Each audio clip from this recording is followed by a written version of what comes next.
Wake that ass up. Early in the morning. The Breakfast Club.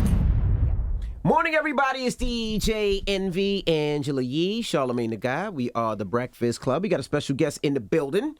She has a book out right now called The Catch Me If You Can. Did I say it right? Yes, that's Jessica Nabongo. Welcome. Thank you. Detroit's own Jessica Nabongo. Detroit's own. The traveler out there. So tell us about this book. What is this book about? Yes, so this book is published by National Geographic, and I'm the first Black woman to visit every single country in the world. Nice. 195. 195. Okay. And so this book, it goes over 100 countries. So I wrote 100 stories from 100 countries, and there's over 300 images, which I think is really important, especially for National Geographic, because to see a free Black woman frolicking around the world, I think that's really important, especially coming out of that historic brand, and that's what this book is doing. So. Now, the first thing that Envy said to me when I was like, oh my God, this story is amazing. She went to every country in the world was, well, she must have had a lot of money to be able to do that. I know that's expensive. the first thing that people think. I mean, you ain't got six kids like me traveling with you, but it's still expensive. I do not have any. For sure. And I found little tips and tricks along the way. Firstly, I was running my own travel agency at the time. So that, I had income. I was just working remotely. Jet Black, yes. So you know when the flights are cheap. Yes. You know where you could. Okay, all right. Yes. And then I use credit cards with travel rewards for everyday purchases. So every single day I'm earning points. So then I had tons of free flights. I'm a that fan way. of that. Yeah. I got my Delta Amex card. Yes. I got my Amex Platinum card. I get to Yes. go into Sky Clubs and other priority pass lounges for free. I love the one at JFK, the Amex Lounge at JFK. The Centurion Lounge. Now, another thing that you said is to chase the deal, not the destination. That's one of your tips for people also. So explain that. Yeah, so there's websites I use like flightdeal.com, secretflying.com. And so every day they send emails out and it'll be like New York to Bolivia, $300 or whatever. So if you just want to travel, you can just, you get that email and instead of saying like, oh, I want to go to Puerto Rico or I want to go to France, just let that email drive where you go so you can just get a $300 flight to anywhere So in you the don't world. care about seats. If you're sitting by the toilet, That's not my life. Oh, okay, all right. Because that's what those flights sound like. Slow down. No, to Australia, yeah, you're in the middle row, next to the toilet. You got to put one leg behind your back. You got to put your arm up the whole time. Like, that's what it sounds like. But look, here's the thing. If you have loyalty to an airline, even when you buy those cheap flights, you get free upgrades, at least to economy comfort. Delta or comfort, you could just splurge a little bit and do Delta One. So what's your favorite place that you've been and why? Oh goodness, that's so hard. People ask me that. It's like, you got 6 kids. It's like, I don't want to ask if you have a favorite child, I don't. They don't say that, but I don't. Okay. But yeah, it's really hard. Like, there's so many places I love. I've been to 50 countries more than once, but some of my favorites are Cuba, Iran, Japan, Senegal, Kenya. Those are some of my Now, it's interesting because in the book you also talk about sometimes we're socialized to think that certain places are dangerous to go to or that you shouldn't want to go there. So can you talk about those experiences? Because even on your list of favorite places, those might be some places that people would be scared to go. As a woman also traveling alone sometimes. Because you just said Iran. I don't know if they call me and say, hey, Envy, would you do a show in Iran? I'd be like, I don't know. It made me kind of nervous. But it's amazing. Yeah. So to that point, there's no country in the world that's completely safe. There is no country in the world that's completely unsafe. And quite frankly, as a Black woman, most of the worst things that have happened to me have happened in the U.S.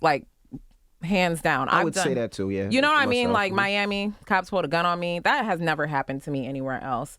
I've been to 89 countries solo in the Middle East and Africa, all these scary places. And I think at the end of the day, the thing that I learned from this is most people are good. My journey was made beautiful by the kindness of strangers in all these countries. And so in picking the 100 countries that are in the book, I included places like South Sudan, Somalia, Yemen, so that not only can I show beautiful images from those countries, but also to sort of demystify these places and show the humanity there that we never get to see on the news. Mm-hmm. And you also said not every acknowledgement of your race is racism. That's something you say too. So sometimes you might go places and people are curious. What's the difference, right? Yeah. For you went in feeling like this is racist or feeling like this is just curiosity or amazement? Yeah, I feel so. Malcolm X has a quote which is in the book, and he says something. I'm paraphrasing. He says, "American propaganda is such that they convince us no matter how bad we catch it here, it's going to be worse anywhere else." So I feel like a lot of Black people who travel abroad, we go with that energy of like, oh, like we have our guard up. We're thinking somebody's going to be racist just because, you know, our experience in the U.S. But every time someone acknowledges your race, it's not racism. A lot of times it's curiosity. You know, you'll go to a lot of Asian countries and they'll want to take pictures with you. They may assume you're a celebrity or like a basketball player or whatever. And it's just because you got to think African-American culture is the most exported culture in the world. Think about the music. Think about television. Think about athletics. There's no other culture that like goes across the globe at the same rate in the same depth. So, yeah, a lot of people in the world are very excited to meet Black people because a lot of them just don't have Black people in their country. Correct. And it's because these are their idols. You know what I mean? There's little kids in Kyrgyzstan who like idolize Beyonce or Rihanna or whoever. And so, yeah, they're going to be really excited when they meet you. But it's not, you know, it's not voyeurism or anything. It's just because of the culture and how it's been exported around the world. Now, you were teaching in Japan. I was. How was that? It was amazing. Arigato. It was funny because Oh my God, Envy. That's my only word. I go there all the time. That's something they taught me. Arigato. But arigato gozaimasu. So I actually cut my what you say hair. back? I don't know what you said back. I only know arigato. What did you say back? Arigato gozaimasu. That's just like a more formal way of saying thank you. Okay. It's like thank you very much, kind of. That's all they. He thought he said hello. No, I know I said thank you. That's all they taught me. I used to do a lot of shows there, and I miss Japan a lot. I'm like, is it It's open fun. yet? It was great. So I cut my hair in 2008 when I moved there because like I had a pixie cut and I don't know how to do my own hair. So I was like, I'm gonna just shave it off so I can, you know, do my thing. And so when I first got there, I felt like I was in a zoo because the kids and the parents were just like, what is happening? What is this thing in front of us, you know? But after like a month, I would say it was great. And honestly, it was one of the best places I lived. Like Japanese culture is really interesting. Best customer service in the world, and you don't have to tip nobody. They just do their job and do it well. I love it. It was That short, tipping though. thing is interesting because, you know, some cultures don't tip. And I was at a restaurant here, and these women were sitting behind me. I think they were from like, I think they said Switzerland, and maybe they don't tip there. And so they were asking me, like, you know, they were angry at us at the other place. Like, what is this? What are we supposed to do? Because they didn't know about tipping. Yeah, because in other countries, they pay people a living wage and the customer isn't responsible for, you know, like adding on the tip. In the U.S., we've just gotten used to it and it's like creeped up because now it's like 20%. They'll put 25% on there. And I'm like, but wait, what? They give you Like, options. you know what I mean? But it's a very American thing, like tipping culture. I never knew that until then. So you think that teaching in Japan was kind of like the catalyst for you deciding that you wanted to go on this journey? So I grew up traveling. So my parents are from Uganda and we traveled a lot when I was little. By the time I graduated high school, I'd been to like 8 countries. But living in Japan definitely opened the world up. It was the first time I lived abroad. And after that, I was like, I want to live abroad for 3 more years. I ended up staying abroad for 7 years. I went to, I did my master's in London. I lived in Italy and I lived in West Africa. So those were amazing experiences. And so in 2009, between Japan and London, I started my blog, The Catch Me If You Can, which is where the name of the book comes from. And yeah, because my friends always call me Carmen San Diego. And so, Where is she? yeah, I know. I'm like, can we do a reboot? You know, I've been following your journey. I've always been so jealous. Like, I want to be able to just be like, all right, I'm out. I can't even take a week off from work without them getting on my back about where are you? Where have you been? Just take a mic with you. No, I go. That's what I do. I go everywhere. We know, Envy. You do. My wife, she finds the weird places I've never heard about, and she books love these trips, that. and we just go. I was going to ask, you know, is it difficult when you travel to these places, the fact that you don't speak the native language and getting around and traveling? Is that always difficult and hard for you? No, because you know what I always do? If I go somewhere and I really, I speak French and some like Spanish and Portuguese and Italian. So that helps with a lot of the Correct. world. But in places that I don't, I look for someone who's like between 12 and 15 because those kids are learning English in school. Got you. So that's the trick, you know, like find a younger child, like walking down the street and be like, excuse me, can you help me? And that has always worked for me in 100% of the cases. So that's a little. And now they have all tip. these apps where you can like Yeah. talk Those into apps it. suck, man. I see It that takes on me a long I see it time on with 90 Day apps. Fiance. That's how I know. My kids use the app better than me. They'd be like, Dad, say this, and then we got to talk to them. We got to show them and go back. Those apps suck. I was going to ask, what about? Because there's some places that you go to vacation, right, to relax and to chill, and then there's some places you go to sightsee. So how do you decide which one you're going to go to? Yeah, well, it really just depends. Like when I'm like, I really just want a real vacation, then I'm looking for beaches. Like I go to Senegal a lot. I just came back from there. The Maldives, obviously, is Love the amazing. Maldives. Anguilla. Have you guys been to Yep. Anguilla? Oh, yes. Yep. I'm obsessed Absolutely. with We love Anguilla. Anguilla. It's so pretty. Bora Bora. I just Turks left and South Caicos. Caicos. I just Yeah, left South Turks and Caicos. Caicos. I haven't been to South Caicos. Oh, South Caicos is amazing. Okay. It's a little island off. It's like a 40-minute flight. Okay. And where did you go when you went to Bora Bora? Where'd you stay? I haven't been to Bora Bora. You haven't been to Bora Bora yet? What about, okay, I It's know French you. Polynesia, so it's France. okay. And I was like, look, I've been to every country in the world. I'm like, maybe hopefully one day I'll get married, and I'm like, I want to save one thing. So Bora Bora is the one what you're thing that I'm saving. saving. You went to St. Vincent and the Grenadines. Which islands there? So I went to Mustique. Okay. Oh, Which that's is- really nice. Yes, it is. I'm gonna do my 40th there. So yes. I would listen. I'm waiting for my invite. I went to Canawan in St. Vincent and the Grenadines, Oh, which nice. I loved. Oh, amazing! Yeah, and I feel like St. Vincent is a country no one thinks about. Right. You know, it's close. It's in the Caribbean, but no one thinks about going there. And I went to this little island called Mairo. That's out there. So that's how I ended up going to Canawan, because you have to fly into Barbados and then you fly to Canawan and then you have to take a little ferry over to Mairo. But I think it's only like 400 people or something like that. It was quite, and I love stuff like that. Yeah, me though. too. I love those little tiny places. I mean, to get to Mustique, I had to take a very tiny plane. I was like, I don't know who's really going to be down to do this for my 40th, but I'm just going to let See, I people would do work that. I on it. love Yeah. stuff. And you know, my mom is from Montserrat, and you have to fly to Oh. Antigua, and then I know you went there also, and then take a little tiny plane, like 50. It's like an 8 passenger plane Yeah. from there, and it's a little rocky. Yeah, but those Caribbean islands, like that's the thing, you know, you can travel to Asia. The Indian Ocean is amazing, one of my favorite bodies of water, but the Caribbean is amazing. And we have such close access, and I think people take it for granted because it's Yeah. so close.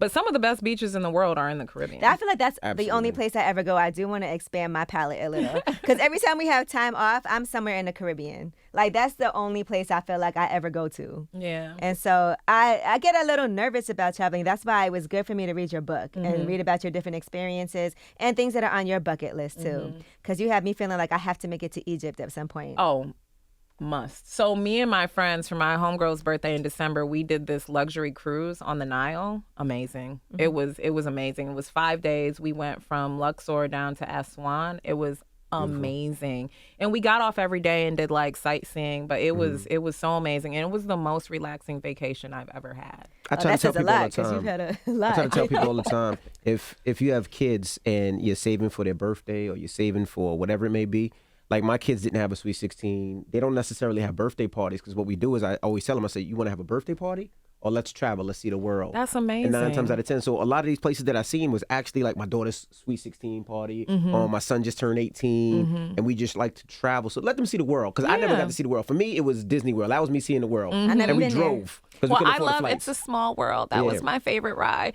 But no, that's great. Like that's what my parents did with me, and I think that's what influenced how I live my life now. That growing up traveling, I didn't have that fear of getting on planes or anything. And so, you know, people are always like, you weren't afraid. And I'm like, look, I'm not afraid of people.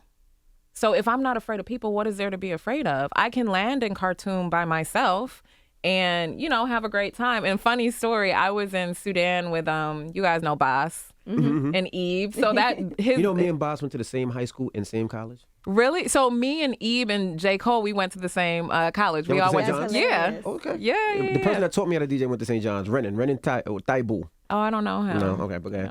Yes, I He's love older that. He's older than you. Mono, yeah. But Boss, he shot his cover on that trip. We were all in Sudan together. that's so For that, dope. yeah. The what album is that? Where the pyramids are behind him. Yeah. You so- prefer traveling alone or with people? Ooh, that's a good question. I like both.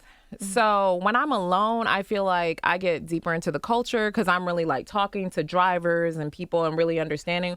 When I'm with other people, you know, you're with your friends. You're like, Talking, having yeah. fun, So right. you're not, for me, I'm not getting as much cultural immersion. So I like to do both. I was going to ask you, when you come back, every time you come back through to pre-check, how many times do they pull you into the back room and say, look, because they pull me all the time, okay. like to the point, all the time. So you already know, JFK in particular, What? we are not on.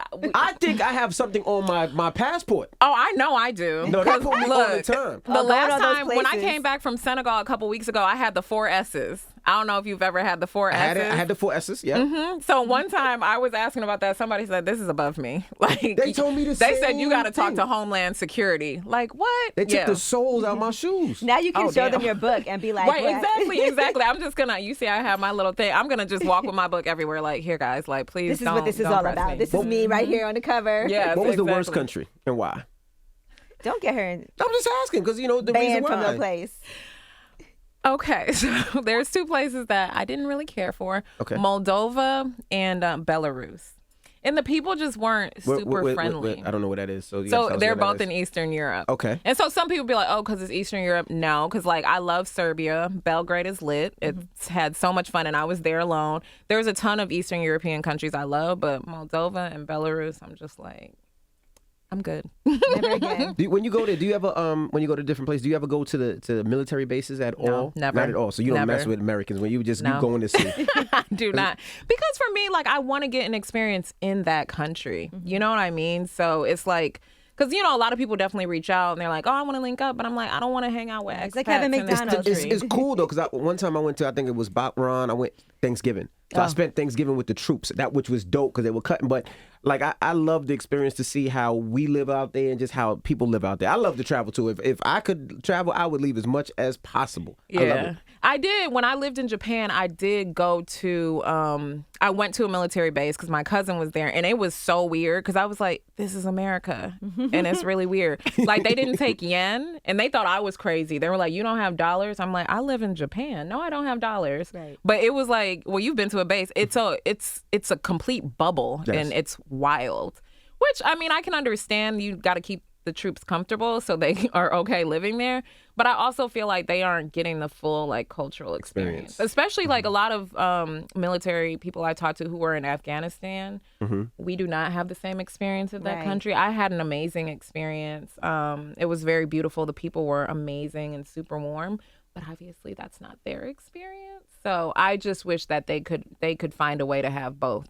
Where do you think they have the best men? Ooh, that's a good question. Okay. Ghana. Okay. Shout Let out me to write this Ghana. down. Ghana. All right. Ghana, Senegal. For all the ladies, Ghana, Senegal. The Netherlands, like Scandinavia, because they're very tall, which is quite nice, and they're a little thick. Okay, Netherlands. Little thick. Those would be my top countries. And if you had to say 5 places that you would say people have to go, if there was only 5 places that you would say you have to choose, what would be the 5 places? Okay. You are really killing me right now. Okay. Egypt. I think just because I gotta go to Egypt. you haven't been yet. Okay. We'll talk. They haven't We'll booked me talk. for a party there yet, but We'll talk. We'll talk. Emily. I'm just joking. Egypt for sure. It's just one of those places you learn about from when you're a child, and like it's as magical in person as it is as a child. This is so hard. Japan. Love Japan. I just love the What part? culture. Kansai. So the Kansai region is like Kyoto, Osaka, and Kobe. Osaka and Kobe, Yeah. I prefer that to Tokyo. And they love the music. They love the culture. Oh yeah, they for love sure. the culture. For sure. 100%. And their fashion is on point. Yeah, I love it. Senegal is my current obsession. Senegal. It's so close to here. From here in Delta, it's like a 7-hour flight. That's it? It's amazing. You can go for 3 days. Yeah, it's amazing. Really? Great beaches, and it's like it's very African because it's Africa, but it has a calmness about it, which I think comes from Islam. So I love that. This is killing me.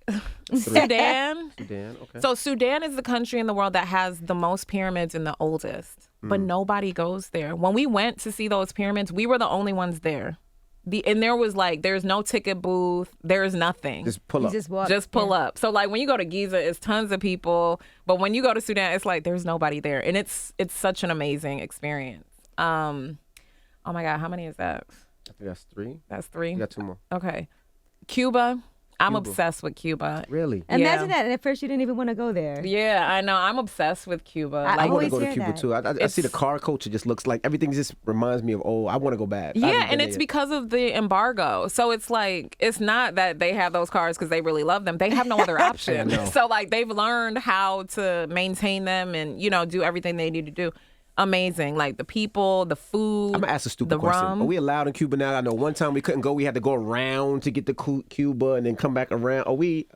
So the rules have recently loosened up a little bit because Trump tightened them when he was leaving. And so now Biden just loosened it up a little bit. You guys are journalists, so you can go to Cuba as journalists. Okay. Yeah, so, get on down there.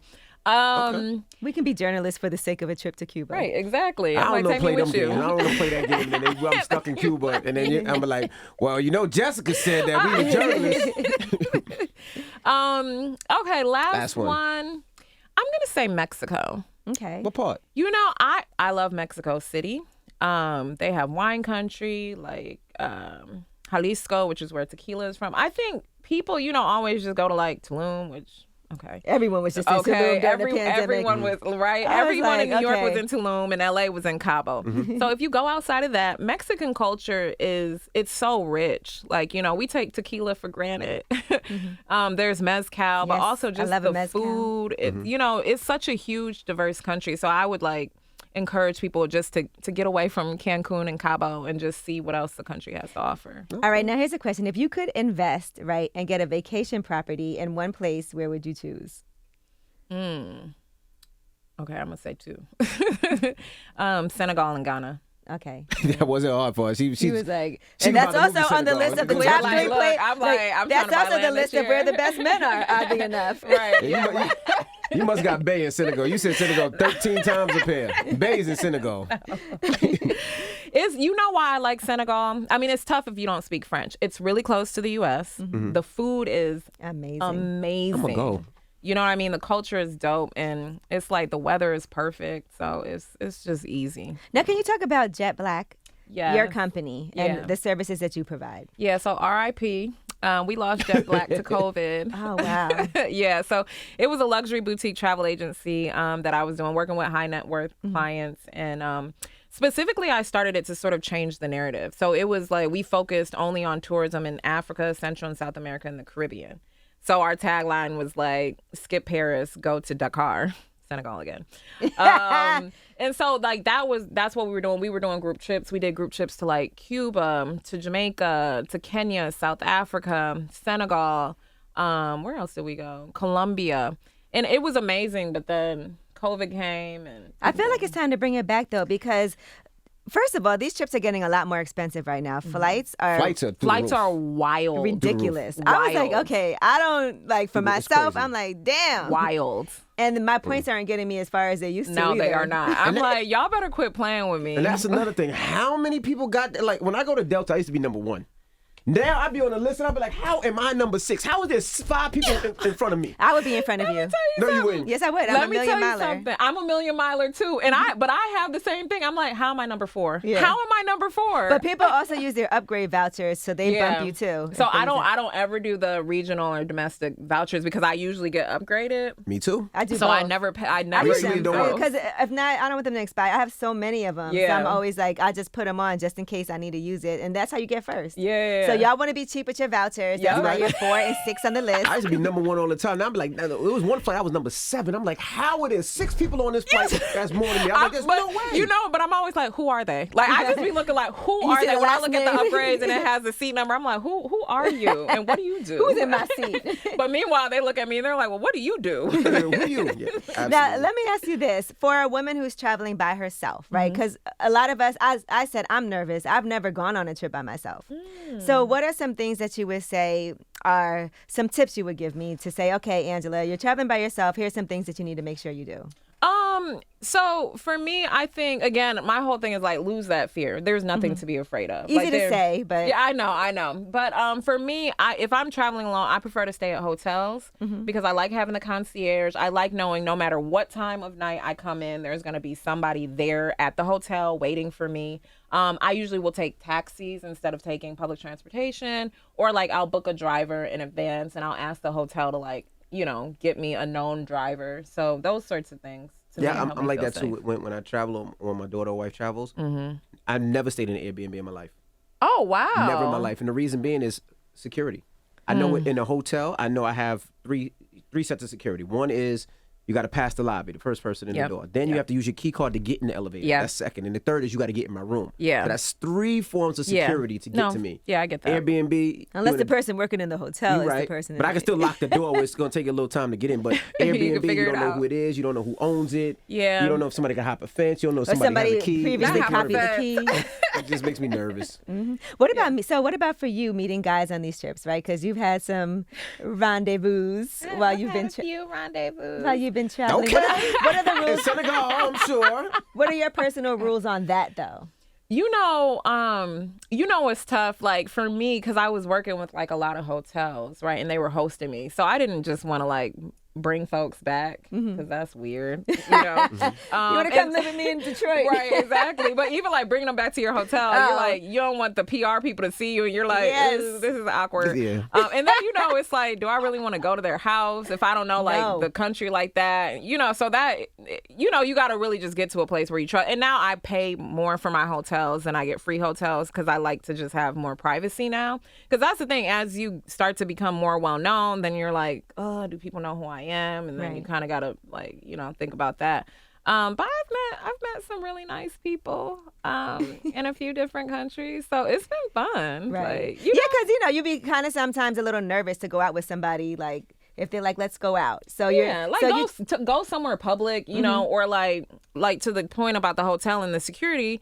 You can have a drink at the hotel bar, like have dinner in the hotel, so that if you kind of feel nervous, you can like wink at the bartender or something, be like, help me out, help me out. Yeah, right. Blink twice if you need saving. But I think, you definitely want to try to be safe. But again, I do believe that most people are good. So I haven't had many situations where like I felt scared or unsafe in dealing with men abroad. And do you do events when you go out? I know when I went to Japan, I went to a sumo wrestling event because it was in town. Or, you can go to a footballers, that's what they call it, out of the country. Do you go to those events to see what it's about? You do? Yeah, definitely. And like Ghana is good for like cultural festivals. So I love going to Ghana for cultural festivals and, really to get past like all the modernity and really get back into what their cultures are. So I love doing stuff like that when I travel for sure. Absolutely. Well, I really enjoy, first of all, looking at the pictures. I told you, I've been following you. Oh, I know. And on Instagram. We've been talking about doing this, so I'm glad that you made it up here. But this is just beautiful and amazing. Now you done went to every single country. Now what? Well, there's a TV show in development, so that'll be exciting. Hey. And honestly, I'm so excited for this book to be out in the world and just to see how people react to it. I think, it's a feel-good book. We need that right now. The world we're living in is so scary and so weird and so divided. And so I hope that people pick up this book and they laugh and they smile and really think differently about the world. Well, thank you for joining us, and congratulations, and continue to travel the world. Thank You guys get this book, so open many a page, people. and just go to the place that the page opens to. Yes. Yes, okay, that's the new challenge. All right, and when are we going to Mystique? May 2024. You see how I invited myself? I said, May when are we 2024. It's Sam, gonna be a baby movie. Sam, you going too, right? She'll be there. Okay. All right. Well, thank you for joining us. It's Jessica Nabongo. Her book, The Catch Me If You Can, is out right now. Pick it up. And it's The Breakfast Club. Good morning.